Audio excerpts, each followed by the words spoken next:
আমি দেবলীনা, আপনারা এখন দেখছেন দ্য টাইমস অফ বেঙ্গল। আজকে আমাদের সঙ্গে রয়েছে ডক্টর কুশান্ত সেনগুপ্তা।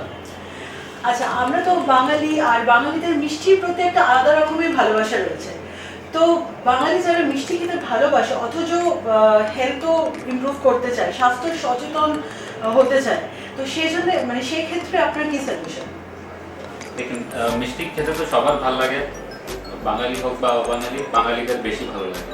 তো জিনিসটা হচ্ছে কি, সব কিছুই যা করতে হবে ওটা খুব মডারেশনে করতে হবে। আপনি যদি মিষ্টি খাচ্ছেন তো ইকুয়াল অ্যামাউন্ট আপনাকে ক্যালোরিও বার্ন করতে হবে, আপনাকে আপনার ওয়ার্কআউট করতে হবে, এক্সারসাইজ করতে হবে। আপনি যত বেশি হাঁটাহাঁটি করতে পারেন তত বেশি ভালো হয়।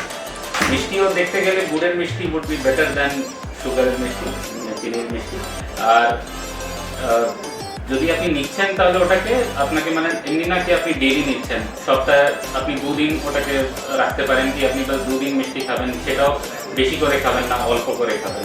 তো সেইভাবে আপনি নিজের ক্যালোরিক ইনটেকটাকে একটু কমিয়ে দিতে পারেন। আর সাইমালটেনিয়াসলি যেটা আছে হেলদি খাবার, ওর জায়গায় ওই পোর্শনটায় হেলদি খাবার বেশি করে খাবেন, অ্যাজ ওয়েল অ্যাজ এক্সারসাইজ যদি করেন, আপনার লাইফস্টাইলটাকে যদি মডিফাই করেন, তাহলে আপনি ওই ব্যালেন্সটাকে মেনটেন করতে পারবেন।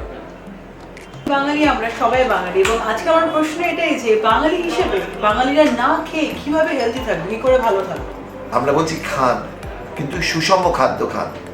আপনি জানেন, একটা স্টাডিতে দেখা গেছে বাঙালির অত্যন্ত প্রিয় খাদ্য পান্তা ভাত অত্যন্ত খাবার আমাদের পৌষ্টিকতন্ত্রের পক্ষে উপকারী।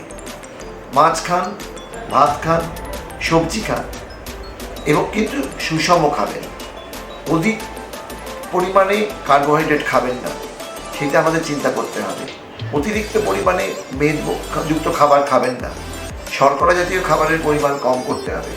আর হচ্ছে সব থেকে বড় কথা, সবাইকে দিনের মধ্যে 30 থেকে 45 মিনিট এক্সারসাইজ করতে হবে। সেটা বোধ হয় সব থেকে বেশি জরুরি। আমাদের দেশে 20 থেকে 30% লোক ফ্যাটি লিভার ডিজিজে আক্রান্ত। এই ফ্যাটি লিভার ব্যাধি এমনভাবে ছড়িয়ে পড়েছে, তা থেকে সিরোসিসের জন্ম হতে পারে, তা থেকে হেপাটোসেলুলার ক্যান্সার হতে পারে। আমাদের যদি এই ফ্যাটি লিভারের সঙ্গে যুদ্ধ করতে হয়, তাহলে আমাদের প্রথম যুদ্ধের প্রথম পদক্ষেপ হচ্ছে সুষম খাদ্য, তার সঙ্গে হচ্ছে শরীরচর্চা এবং এক্সারসাইজ। এই দুটোর পরে অনেক নতুন ওষুধ এসছে, তার জন্য আপনি ডাক্তারবাবুরা আছেন। কিন্তু যদি আমরা সুষম খাদ্যের ব্যবহার করি এবং এক্সারসাইজ করি, তাহলে আমরা অনেক সময়তেই এই ফ্যাটি লিভার ডিজিজের হাত থেকে মুক্তি দিতে পারবো। আর একটা জিনিস, অতিরিক্ত মদ্যপান করবেন না, সিগারেট, বিড়ি এবং তামাক জাতীয় পদার্থ থেকে নিজেকে বিরত রাখুন। এটুকুই আমার বক্তব্য।